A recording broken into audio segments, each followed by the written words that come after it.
unanimous. We need a vice chair. Do we have any nominations for vice chair? Sure, I would like to nominate Tina Arriaga for vice chair. Or Tiana, sorry. Tiana Arriaga. You up for that?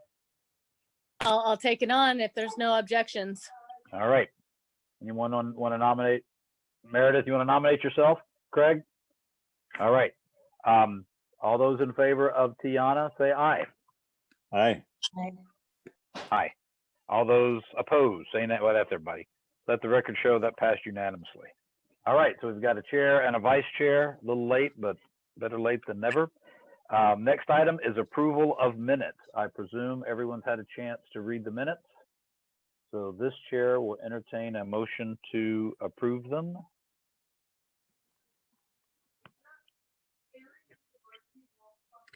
Don't all jump at once.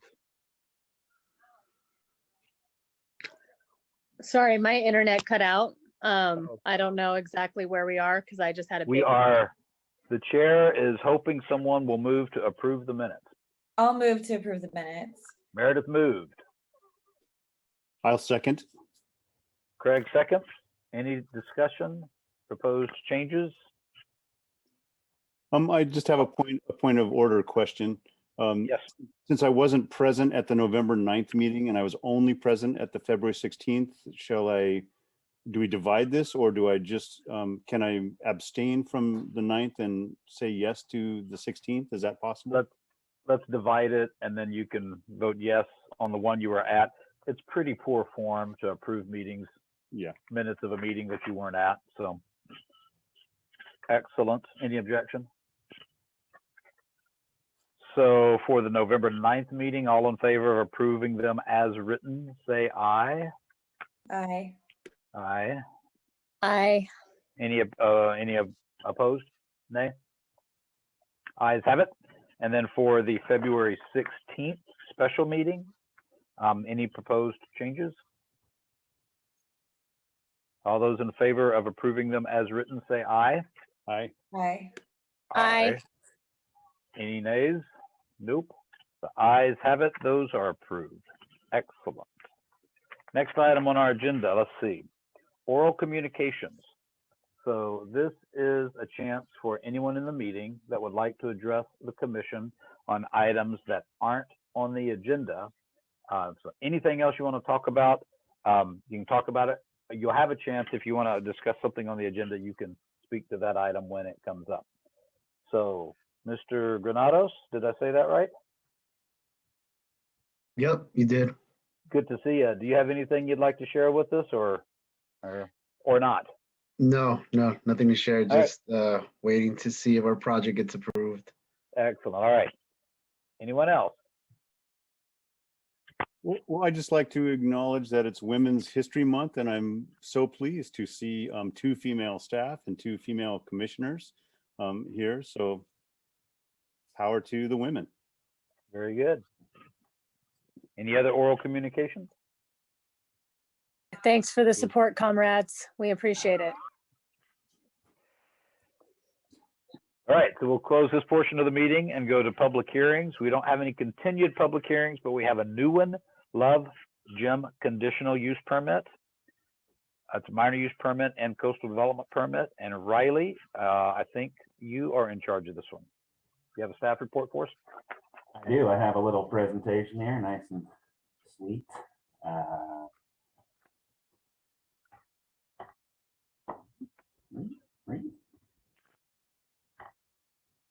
Okay, can everyone see that screen?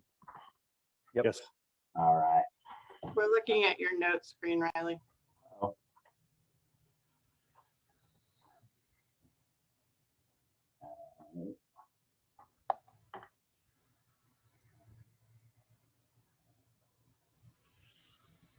Let's try that again.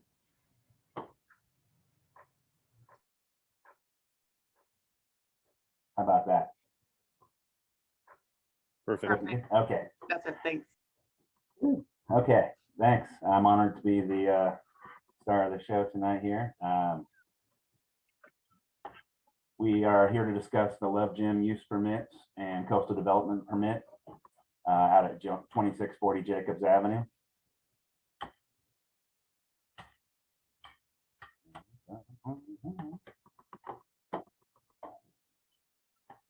My screen's frozen. Sorry, let's try this again.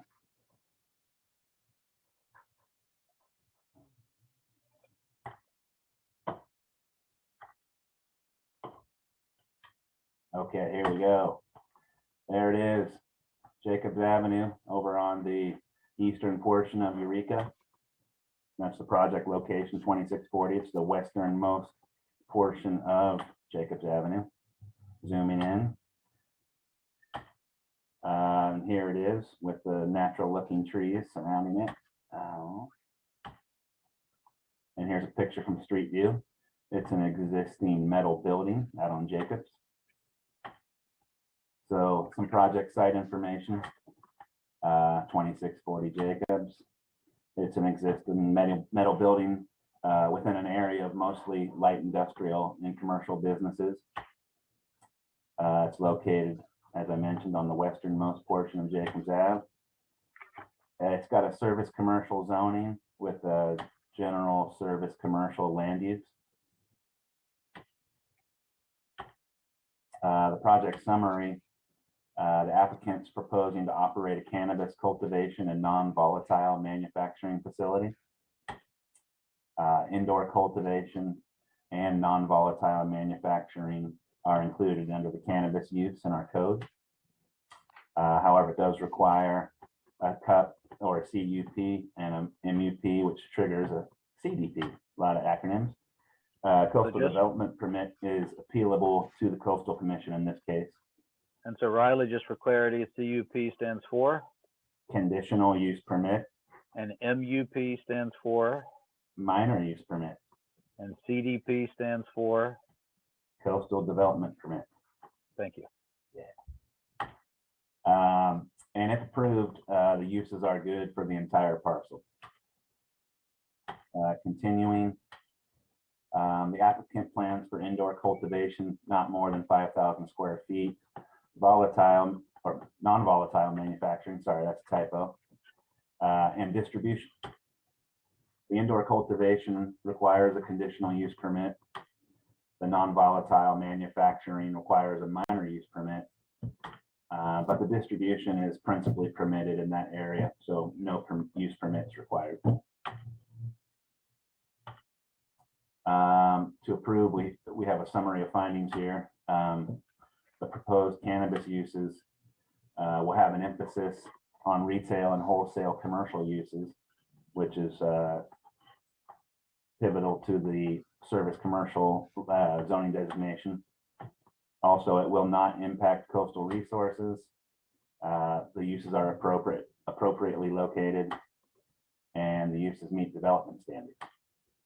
They're also not a threat to public health or safety. Summary of findings continued here. The further analysis of the findings required by the Eureka Municipal Code to approve the use permits and the coastal development permit are in the staff report, and all required findings can be made. That's the staff determination. So we have a recommended action and motion on the screen here, and I'm available for any questions. Excellent. So commissioners, do we have any questions for staff before we open a public hearing? Commissioner Reagan, do you like to have a motion first and then we discuss, or do you like to have discussion Nope. first? No, we'll do kind of the protocol is we have a staff report, ask questions on that. Then we have a public hearing to give the public an opportunity to weigh in. And then after that, it's appropriate. We might move to approve it. We might move to not approve it. We might move to approve it with changes. It's probably not appropriate to make a motion before we've heard from the public. Understood. Thank you for clarifying the process for me. Yep. Thanks for asking. Any questions for staff? Sure. Mr. Topolowski, with cannabis cultivation, what comes up most often is sort of noxious fumes. So, kind of the skunky smell And I know that this site is up, is upwind with the dominant northwest wind, is upwind of a trailer park and the Tid Street Healthcare. So I'm curious to, and I did read in the detailed report about what mitigations are going to happen for that, but I'd like to maybe hear from you a little bit more about that. And also, the other thing that's a concern with cannabis is just security. It's a high value product, and it has been, known to attract thieves in Humboldt County. So I'm just curious about security and smell. That's two of the biggest points. I appreciate you bringing those up, Commissioner Benson. And just this last Thursday, we have what's called our cannabis review panel. And we have all walks of life on there. We have some planning staff, we have police and fire, and we have our building department and our code enforcement as well. And the security issue, going backwards here, the security issue is always the biggest topic and the thing that gets scrutinized the most out of the applicant's plans. So I can tell you at this last meeting, everybody felt good about the plans that have been submitted by the applicant. And to give you a little background, for the security plan, the applicant needs to show clearly marked on their plans cameras. Every square foot of the facility has to be cameraed. And then those cameras, the security, whoever they're using has to, when the call goes out to the applicant, if there is a break-in, the call also goes to EPD and local law enforcement. So security is probably the most important part of these projects. But then second is the other one you brought up, the odor control, because these projects are definitely complaint driven. So if there ever is a complaint about odor, we're right there discussing it with the applicant. But in this case, the applicant submitted a very nice odor control plan consisting of, carbon filters and things that have been proven industry standard options that allow for the elimination of odor for the best possible way. So those are two important points, and we did our cannabis review panel did feel that this project met the standards. Thank you. Sure. Yep, if I could comment a little bit on that as well. We've been doing, Riley, you have not been doing cannabis for a couple months, correct? 6 months or so? A little out of high school, but oh no, sorry, bad joke. Yeah, no, I have been. I was in the planning department for the last, I don't know, 7-8 years, and getting cannabis projects sprinkled around. But just recently, I've been moved to the cannabis program exclusively. So I'm kind of the point man now for cannabis programs. And so from your knowledge, the city, we've have approving these things, seems like for 2-3 years now. Has security been an issue in past projects?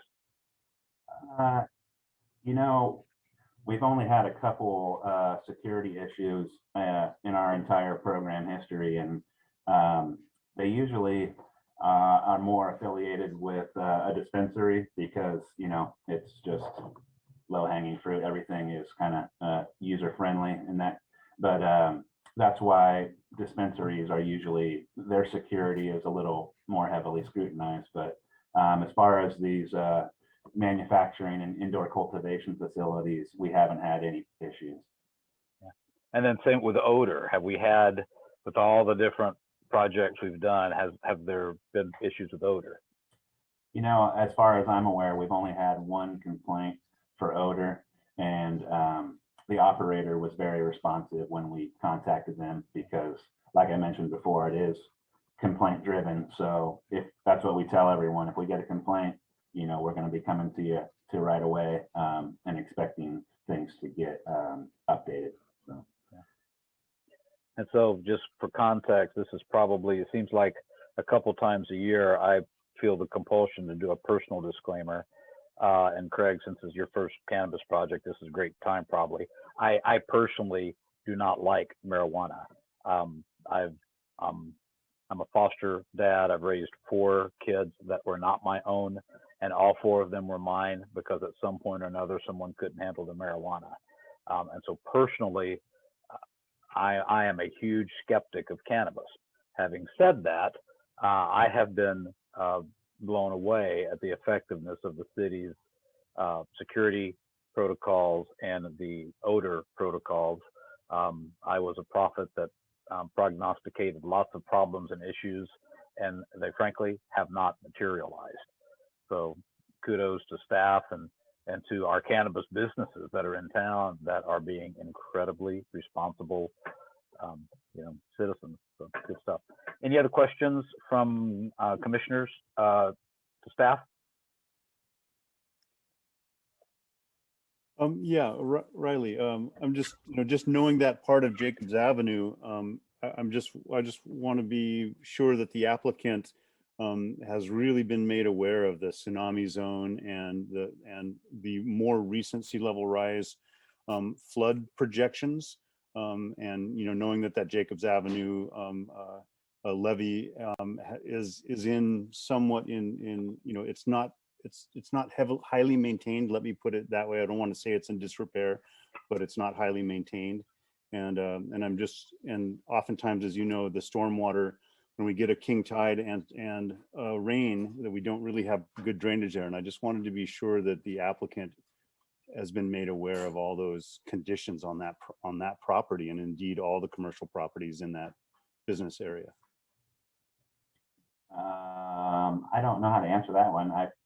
We can run that by the applicant during public comment, but basically, if anybody goes into that area, and in this case, there were no major modifications proposed to the parcel, but whenever somebody goes in there, we had a wireless telecommunications facility that wanted to go in over there, and they ended up kind of pulling the plug because of that very reason. When you go in to do new work or new modifications, it can be pretty eye-opening.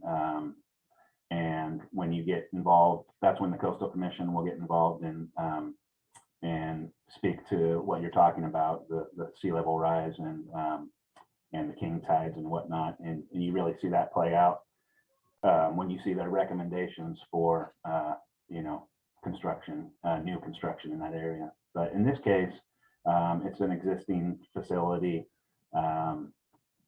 And I'm guessing that the applicant was probably aware of the low-lying nature of Jacobs Avenue, but we can hear from Gino come public hearing time if we want public comment time. Any other questions from commissioners to staff? Actually, Right. just one last, what business was here before? And, it maybe had been a while, but I'm just curious, what business was operating in this building facility to this? Like prior to, I actually don't know. It was rented to a private party. And according to our code enforcement, there was an illicit indoor grow there. So I think that was the last business, if you can call it that. And I don't know what was there before that, but so from the code enforcement perspective, they were pretty happy to see because when something happens like that, it's kind of on their radar. So they were kind of happy to see a business on the up and up going in there. totally. Thank you. Sure. Any other questions from commissioners for staff? Okay, so we'll close this portion of our meeting and then open up a public hearing. And so if we could, if I could get a full screen again so I could see who all we've got. And is it Gino? Yes, Gino Granados. You are the applicant, correct? Correct. So if you got 3 minutes, if you'd like to pitch your project to us and let us know what you're doing, we'd love to hear from you. Yeah, thank you. So we've got a couple different licenses throughout Humboldt County, McKinleyville, Willow Creek, Arcata, and currently in Eureka. And so, I mean, security, just to touch on that topic a little bit, you know, that's one of the things we take seriously. And one of the things that we do in Arcata is there's in the innovation zone, obviously there's a lot more cannabis businesses altogether. But what we do there is we all kind of pitch in and we have a security company patrol the location. And so that helps kind of, you know, scare away thieves or crime. And so that's kind of the same approach we're going to take to this current location. And essentially that business is going to open there first is another business that we have in Eureka. And we don't have any issues. It's on 4th Street, right across from Target. And we have, I mean, the only issues that we have there are bums, you know, homeless people on the back, kind of sleeping there, but they've never tried to break in or anything like that. But you know, that's kind of the same approach we're going to take to this facility. Talking to the neighbors, seeing if maybe they're interested in pitching in and trying to get, you know, our current security company come down here and do a patrol, you know, once or twice a night. As far as the odor, we've with other facilities that we have, our indoor facilities, we've never had any issues with odor complaints or anything like that. You know, we definitely understand that some people have a different perspective on cannabis and they don't want to smell it. So, you know, we do everything that we can to implement odor control systems in our facilities. And I mean, the levee, I wasn't too aware of that. But the flooding, I mean, how bad does it get? I guess that would be a question that I would have. But you know, like Riley said, we're not doing any new construction. It's all going to be, you know, improvements from the inside. Thank you for your time. Excellent. Thanks for your efforts, and would encourage you to, you know, talk to your landlord and get some disclosures from him, and you know, get some perspective. You know, I know there's different ideas about the flooding and how it affects different properties and how the buildings are built out and all that kind of stuff. And we're sure there's probably some, you know, mitigation you can do if you need to. So, is there anyone else that would like, Kristen, anybody else from the public that would like to speak? Tiana, did you have a question for Mr. Granados? Yeah, I did have a question, Mr. Granados. You know, And by the way, Tom, if I can interrupt, Mr. Granados, you don't have to answer questions from us if you don't want to, but you know, if you want to, you can. We're nice people. We ask nice questions. I give it my best Go ahead. shot. Go ahead, Tiana. Thank you for your time, Mr. Granados. I'm really excited to see a project going in this area. Just, you know, I feel like there's a lot of improvements that can be made. I was just curious, in your overall perspective of, you know, the project and business site, like, are you guys interested in using like LED power at some point, or are you like just using traditional HIDs? And then my second part of that question would be is, just, you know, for security and just for fellow commissioners, like obviously you guys are going through CDPH, you know, guidelines for the non-volatile and then BCC regulations, and that includes security and all those things. So obviously you're going to be compliant in that. So it would cover all the, you know, if there's any other questions from anyone else on this commission. Okay. As far as the LED light question, yeah, we're definitely looking into that. We've got a project in McKinleyville that we're also looking into switching, you know, from you know, your traditional light. But it's an expensive project, you know, and it's an expensive light, expensive equipment. So, you know, before we do that, we're definitely looking at ways that we can generate enough cash flow or financing options. But for this specific project, we'll have plenty of time to go ahead and do that. So yeah, that's definitely something that we're looking into, because it's definitely gonna help out with, in the long term, with, you know, being energy efficient. Thank you. And you had, was there a second part? Or no? Yeah, you're- I just, yeah, I think there's a lot of questions when it comes to security and stuff, but for a lot of people who aren't in cannabis, you're highly regulated. So not just to the city standards. So obviously you guys are making a commitment to be part of the CDPH standards of security and manufacturing and the BCC's regulations. So, if you guys are adhering to that, then, we don't really necessarily have to worry about security and stuff because it's just so comprehensive on your part as, a license holder in the state. Correct? Correct. All right.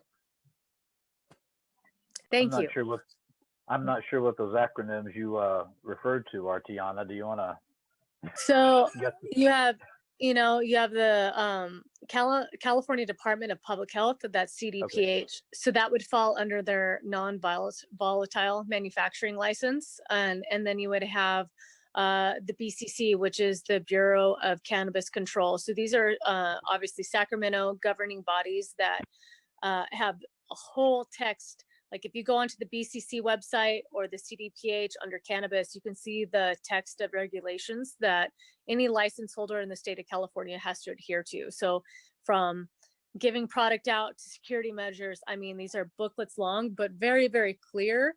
And I think that, it's very rigorous. So if anybody in our area, our cannabis holders are adhering obviously to the, the city codes, as long as they're holding to, or, saying that they're agreeing to the BCC or CDPH, if they have manufacturing licenses, then they are so above board because that is just obviously the most regulated industry within the state, let alone the United States. So. Good. Yeah, and I had any other, Kristen, do we have any other members of the public that would like to speak?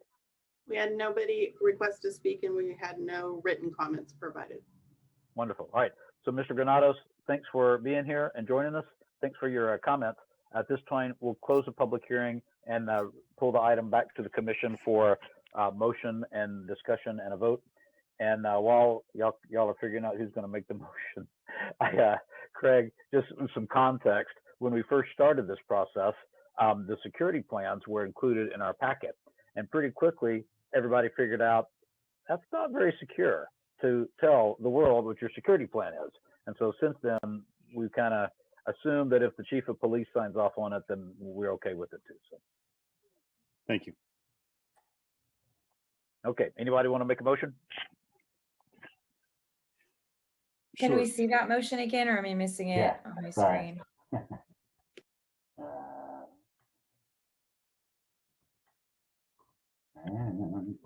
I'll move the planning. Oh. Got taken away from you. Oh, was it up there? I'm I'm nothing without my prompt. sorry. I thought you would have memorized it by now. So. She's pretty good. She might have you on that. Okay, sorry. There you go. I move the planning commission adopt a resolution with conditions approving the use permits and a coastal development permit allowing non-volatile cannabis manufacturing and indoor cultivation at 2640 Jacobs Avenue, APN 014071006. All right, Meredith moved. Do we have a second? I second. Tiana seconded. All right, any discussion on this item? I would, just one thing, Craig, again, newer member, and it's good to just remind the public periodically, as a commission, we do 3 different types of things. One is we do legislative things when we are actually discussing code. And that's, I mentioned before, nothing personal, Mr. Granados, but I've just got this personal thing against cannabis. I fought it tooth and nail when we were developing the codes, but that was a legislative function. We passed the codes are what they are. The second function that we have is an executive function where, and that's what this is, the code is the code. Now we've got an applicant with a permit, and it's our job to figure out whether the application fits the code. And if it does, we approve it. And if it doesn't, well, then we have to have reasons that we don't approve it. We can't just say at this point, yeah, we think the law is bad, so we're going to deny this particular project. That's the executive function that we have. And then the third function doesn't happen very often, but we have a judicial function. Sometimes when there's a complaint, when there's An applicant that thinks staff has done something wrong, or an applicant that thinks another applicant, has done something wrong, then we have to act as a judge, of a court, basically. So those are kind of the three functions. This particular function is the executive function. Does it fit? If so, we need to approve it. If it doesn't, we got to have reasons. So there's that spiel. Hopefully you won't hear that for another 6 months or so. We've got a motion. We've got a second. Any other discussion? Yeah, Right. I would like to Go say ahead. that before we go to vote, that I'm in support of seeing, of seeing areas around Jacob and any of our brownfield areas or underutilized areas, be put into business. So I'm pleased that we do have an applicant and a project that seems very consistent to me with codes, and even beyond that seems to have, way more parking than some of the other dispensaries around town, and sort of exceeds it in some way. And I was just concerned that that water is sort of death to cannabis being dry, and I wanted to be sure the applicant understood that there are some liabilities in that area relative to flooding and tsunami. And otherwise, I'm keeping all ethics or moral considerations aside, and I feel that this is consistent with code. Any other discussion? All right, so all those in favor of this motion, please say aye. Aye. Aye. Aye. Aye. Aye. That's 4 ayes. There shouldn't be any nays, if I've done my math right. And there's not. The item passes 4-0. Congratulations, Mr. Granados. Good luck in the future. And next item on our agenda is business. We have no old business, but we've got a couple of new items of business. The first one is review and adopt our 2021 draft bylaws. Did everyone have a chance to review those? I did. Okay, Kristen, do you want to give us a staff report on that? Sure. So as we do every year, we're bringing the bylaws to you for any updates that are necessary. And for this particular go round, the only updates that are necessary are to update the names of the Eureka City Council members and also of Development Services Planning staff. So those changes are shown in your draft. If you adopt these tonight, then obviously the amended date will change to be today's meeting instead of last month's meeting. And I'm happy to answer any questions that I can. Yep, the only thing that's a little odd that I don't think I knew. I've been on this thing for like 10 or 12 years or so, a long time. And I didn't know this till a couple of years ago, but on page 5, paragraph 7, a quorum of all members must be present at all meetings. That's normal. Where there's a necessity to transact any official business, and a quorum vote is necessary to take any official action.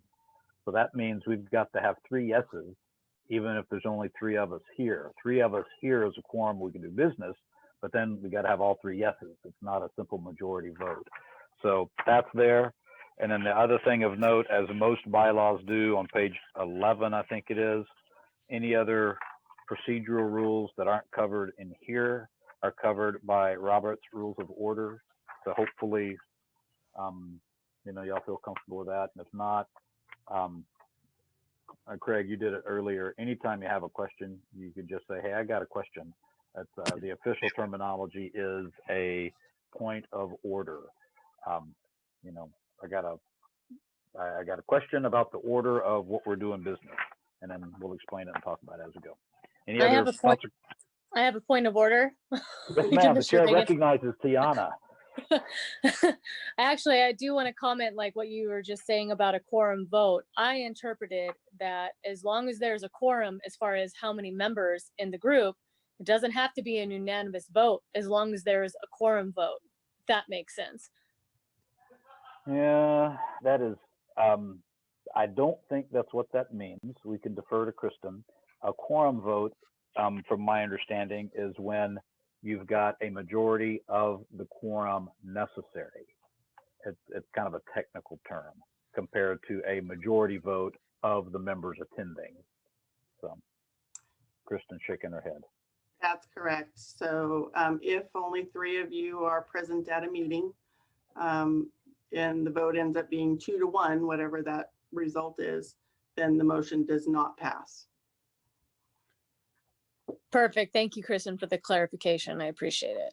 You see that sometimes with other organizations, you know, they just decide that they want a majority, not of the attenders, but a majority of the members, just to make sure that, you know, things are scrubbed well and fully vetted and approved by a real majority. So Totally. any other Thank you. questions? Yep. Yeah, Any other questions or thoughts? Yeah, I have a point of order around that. You know, when I think about simple majority and super majority, what I'm hearing is the quorum vote is much like a super majority. So does that mean that in anything that passes, if there's a dissenting vote, there can only be one dissenting vote? We have to pass it 3-1. And if that's true, why would there be a deadlock? Why would there be language in here in case of a vote deadlock that the chairman, you know, will place it on into, you know, reconsideration? I'm just trying to get the consistency of the language there.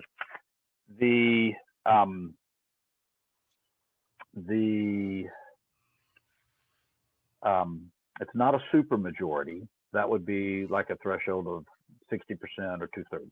Mm-hmm. It's a majority, but it's a quorum majority. It's a majority of the that's equal to the quorum that's necessary. Because it's a small commission, we only have 5 members, so a majority is 3 when we're full, and then if someone's absent, that quorum majority is still 3. So it's just kind of an accident of small numbers that 3 is the magical number for action there. I'm not sure the idea that the chair breaks the tie.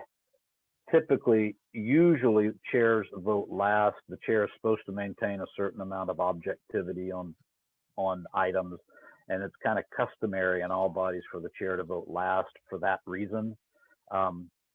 If there's 5 of us and 4 of you guys say yes, and a chair that says no doesn't make a difference anyway, it still passes. And so that's why customarily the chair votes last, and really only to break ties. But in this particular, we're so small, it usually doesn't matter. If Does I that could add, I think that's kind of a hangover from the council's bylaws. So the mayor would be the tie-breaking vote. If there was only 4 council members present and they did a 2-2 vote, then he or she would only vote in that case. Which doesn't apply to the planning commission. Right. And so that would be something that would be good for us to take out if these are specific to the planning commission. But with the city council, you have 5 elected city council people, 5, and then the mayor is a separate office. And so the way they're structured, specifically the mayor breaks ties. But with the planning commission, the chair is a regular member of the commission and has all the rights and duties, responsibilities, privileges of any other member. So it's a little different. Great question, though. Did that answer it? It's just differently worded than I'm used to. If item 6 says our quorum is a 3 minimum, then it would seem a simple majority of 3. In essence, 2 votes would carry things forward. But so the language of a quorum vote is something that I'm just unfamiliar with. But I will accept it on staff's recommendation and affirmation that that's in fact what it means. It's just unfamiliar. We actually had our city attorney present at a meeting year and a half ago, something like that. It was news to me too. So anyway, can we have a motion to approve our bylaws? Do we want to make that change about the chair breaking ties? What number was that? It's not saying that the chair is a tiebreaker. It just says that the chair will, in a deadlock, the chair will have the item of business placed on the next agenda of the commission for reconsideration and vote. So if we come up short with the proper amount of votes, we just reconsider it at a time when we have full quorum. Right. Yeah. So that would be in a situation where 2 of us voted 1 and 1 of us voted none, and there was not enough votes to produce it either way. We bring it back up at the next meeting. Or the other option is that you can propose a new motion that maybe everybody can vote for. Yep. All right. How would y'all like to move on these tonight?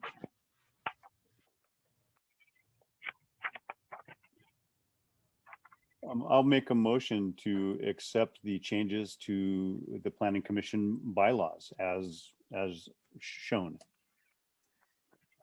Second? Do we have a second? I'll second that. So Craig moved, Meredith seconded. I saw Tiana's hand. It was just a little slower than Meredith's voice. Any discussion? All those in favor say aye. Aye. Aye. Aye. Having internet issues, so hopefully you guys heard that. I approve. Aye. That's four. That's four. Any nays? Nays? Nays? No nays. Item passes 4-0. And then our next item on the agenda is to adopt a Bonino resolution. Can I read this into our record, Ms. Kristen? Mhm. So resolution 2021-01, City of Eureka Planning Commission presented to Joe Bonino, February 8th, 2021. We'll update that date. We can update that date. Whereas on January 15th, 2013, Joe Bonino was appointed to the City of Eureka Planning Commission, and whereas since his appointment, Joe has attended innumerable Planning Commission meetings, visited numerous project sites under consideration by the Planning Commission, and read through literally thousands of pages and reports of documents presented to the Commission. And whereas these efforts by Joe, in combination with his integrity, common sense, and good humor, have contributed significantly to the Planning Commission's consideration of the numerous applications heard by the Commission, and whereas Joe actively participated in the preparation, public review, and adoption of planning ordinances and policies affecting the City of Eureka, including the 2040 General Plan Update, text and local coastal program amendments, the capital improvement program, and the 2019 through 27 housing element, as well as other documents dealing with specific development issues such as parking, downtown and residential development, signage, and waterfront development. And whereas with Joe's influence and contributions, Planning Commission has succeeded in reconciling numerous conflicts between public interests and private rights. Now therefore be it resolved by the Planning Commission of the City of Eureka that Joe Bonino be commended and thanked for his outstanding service to the citizens of the City of Eureka. So that's the resolution from the City of Eureka Planning Commission. If y'all will allow me, I would like to move that we approve this resolution. I served Joe for 5-6 years. But man, great heart. Meant well. He and I didn't always agree on stuff, but good guy and sincerely voiced his concerns. So I would move we approve that resolution. Anyone want to second it for me? I'll second. I'm going to give that one to Tiana, Meredith. Sorry, she's a little faster. Any discussion on that resolution? No, but Joe was a good guy. I enjoyed sitting next to him. I learned a lot, especially coming on as a new commissioner. He was a good mentor over there next to me. Any other discussion? All I those in favor say, go ahead, Craig. Yeah, I just wanted to also just echo that, Joe has been a great public servant, and he's also a colleague of mine at the university. And I appreciate him very much. And I'm pleased to see that you're doing this, and it's really well written. Thank you to the authors. Any other discussion? All those in favor say aye. Aye. Aye. Aye. I think that's everyone. Any nays? Good. It passed. Our next item on the agenda is the review of the Ames resolution. And I don't think I have the text of that one, Kristen. I do, if you'd like me to read it. Sure. Okay. So this one actually, due to the urgency to get this done for him, Chairman Reagan went ahead and signed this on behalf of the Planning Commission. So we just wanted to bring this in front of you to let you know what it said. So this is resolution number 2021-02, City of Eureka Planning Commission, presented to Rich Ames, January 20th, 2021. Whereas on February 19th, 2013, Rich Ames was appointed to the City of Eureka Planning Commission. And whereas since his appointment, Rich has attended innumerable Planning Commission hearings, visited numerous project sites under consideration by the Planning Commission, and read through literally thousands of pages of reports and documents presented to the Commission. And whereas these efforts by Rich, in combination with his integrity, common sense, and good humor, have contributed significantly to the Planning Commission's consideration of the numerous applications heard by the Commission. And whereas Rich actively participated in the preparation, public review, and adoption of planning ordinances and policies affecting the city of Eureka, including the 2040 General Plan Update, text and local coastal program amendments, the Capital Improvement Program, and the 2019-27 housing element, as well as other documents dealing with specific development issues such as parking, downtown and residential development, signage, and waterfront development. And whereas with Rich's influence and contributions, the Planning Commission has succeeded in reconciling numerous conflicts between public interests and private rights. Now therefore be it resolved by the Planning Commission of the City of Eureka that Rich Ames be commended and thanked for his outstanding service to the citizens of the City of Eureka. Signed on behalf of the Planning Commission of the City of Eureka, Jeff Reagan. So is it, I'll just say that was, Rich passed away. I think we all know he passed away on January 23rd. And I talked with Kristen. I wanted him to know that we appreciated his service. He, you've probably figured out that I like to keep these meetings warm and accessible. Sometimes the dais is intimidating. I mean, how many times have people come up and they were nervous and they couldn't speak? And you know, we make the best decisions when people in the community can come forward and share their heart without getting nervous and all that kind of stuff. And so try to keep it a little lighter and a little down to earth. And Rich helped me with that an awfully lot. You know, constantly joking and poking and stuff like that. He was a big part of our commission, and I wanted him to know that we appreciated him before he passed. So Kristen and I said, yeah, let's sign that and get it to him. So with assuming there's no objections, can we move, and I'll move if we approve this, and someone wants to second it, and we can vote. I'll second. Tiana, anyone want to add anything before we vote on it? All right, all those in favor, say yes. Yes. Yeah. Yes. Yes. And any no opposition, that's unanimous. If you want to carry on Rich's legacy, you can harass me about how we vote periodically. He really did like it that I voted last. He really thought that wasn't fair. So you can harass me on that. I don't have any other items on our agenda other than reports and communications. It's an opportunity for us, you know, just give reports or ask questions about upcoming stuff. Does anyone have anything? I got Kristen, can you give us an update on the Link housing project on Myrtle? So the design review for all three of the projects has been approved by the design review committee. Two of them were conditionally approved, the one on 8th and M and 6th, no, 8th and G and 6th and M, sorry. The committee wants them to come back after they've received their funding to do a little modification to the facades of each of them to ensure that they are definitely different than each other. They are, in my opinion, they are different now. They've got different colors. They've got different details on their gable roof ends, for example, you know, different siding kind of thing. But the committee felt like there was some further definition that was needed. So they'll go back at some point in the future.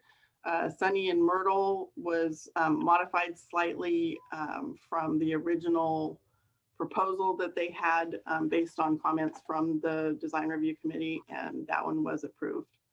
So the next step in the process will be Link is working on preparing their application for funding. The application is due beginning of June, I believe. And city staff is working along with them to help prepare that application. Part of the application will cover potential infrastructure improvements that they can propose and would do in conjunction with the project. So city staff is working with them on figuring out exactly what those are. One of the projects that we're looking at least for perhaps partial funding, is the Bay to Zoo Trail. And we are working on the CEQA for the Bay to Zoo Trail at this point in time. In the future, the use permits and coastal development permits will come to the Planning Commission for review. But at this point in time, I'm just not sure when that is. So we're also looking at bike boulevards and intersection crossings and those types of infrastructure improvements. Street trees also as a possibility. So we'll be narrowing down those infrastructure projects in the next month or so. And other than that, we actually are gearing up for the next round of RFPs for the next 3 city parking lot sites. And that RFP will go out in July of this year. Now, I think if I heard you right, you gave us an update on the zinc housing project on the Bay to Zoo trails, and those aren't necessarily related, right? No. Yeah. And then the other one was, the last one was crosswalks or something? So the infrastructure improvements, I was just giving you a list of what those could possibly be. Okay. Okay. Any questions from commissioners on those items? Yeah, Craig, on are you? the Can you put- crosswalk improvements, Kristen, I'm wondering, I know there's a nexus and a sort of a crossover between Planning Commission and the Traffic Commission. Does the Traffic Commission sometimes make recommendations that do we get to view their recommendations, and does some of that information come to us also for approval, or is it really just the Traffic Commission straight to City Council and we're not really involved in that? Historically, no, the Traffic Commission has not sent things over to Planning Commission or vice versa. So they are making their recommendations, if any, directly to council. I see. It seems like I don't know if this is an informal time to talk about this as a communication from a commissioner, but I will just posit that it seems that there's opportunity for cross-pollination between some of the commissions, and especially, for example, in the Heritage Tree Ordinance, coming from Open Space, Parks and Recreation Commission for a number of years, some of aside from street trees, which seems might fall under this commission, it seems like the greenways and gulches in Eureka are mostly under the jurisdiction of Open Space, Parks and Recreation. It seemed that that's an ordinance that wasn't brought forward to them, and so I guess I'll just give you a future look in the future, in the crystal ball. I'll probably be making recommendations on certain kinds of projects, if we're allowed to do that as commissioners, that it be reviewed by some other commissions where there's also a shared interest and a crossover. That certainly, you can propose that, and we can debate it, and to the degree that it fits in with city code, we can do that. Do you, Craig, are you familiar with the Link Housing Project? Is that something? Yeah, Okay. but I'm not intimate with it. I just know of it. Yeah, that's fine. And Kristen, I was wondering, if they are already in the design review, they've already got detailed plans and have run those through building code and that kind of stuff? No? No, they've just done the design review, and building code compliance isn't required for that. So design review looks basically at the aesthetics and the exterior facades. Okay. So if I know there's one of the big questions back last year on all these projects was, how much parking do we keep? Is it none, or is it as much as we can get, or is it some happy medium? Have they already made plans on that? Yeah, so I can't remember which one is proposing 10 parking spaces, and I believe the other 2 are proposing 9. So they would be on the ground floor of the building underneath the apartments. So along with the parking on the first floor is bike parking and offices and a community space. And one of them, I think, has a kitchen in it. So Okay. they, And at they what, didn't get rid of all of the parking, but they reduced the amount of parking that was available. okay. And so they've gone through design review, they're going to application. What are the next steps before they've got a plan and they're ready to break the ground? So once they secure their funding, whenever that is, then they would be submitting to us for building plan review. And after that, they would be breaking ground. Okay. My understanding was that they were going to bring these projects back to the Planning Commission for input and suggestions. There's no opportunity for the Planning Commission to provide any input. There's no discretionary action that's required between Right. now and building construction. Yeah, I'll probably need to come in and chat directly, but just for the public record, my understanding last year when we approved that is that there would be there would be public hearings and vettings, and that would come through the Planning Commission. We'd get a chance to hear plans and give input and stuff then. So there are community meetings that are happening. It is a requirement of their funding application. So they are working through those at this point in time. Like I said, I was under the distinct impression that they would be coming back through Planning Commission and even going through the council for final approval. But I'll come in and ask questions about that on an individual basis. Any other reports and communications? Next item on our agenda is adjournment. If there's nothing else, adjournment's the only thing left. Right? Anybody opposed to adjournment? All right, thank you guys. Good to see you again, and see you next month. We're adjourned. You too. Thank you, Bye-bye. everybody. Have a wonderful night. All right, good night.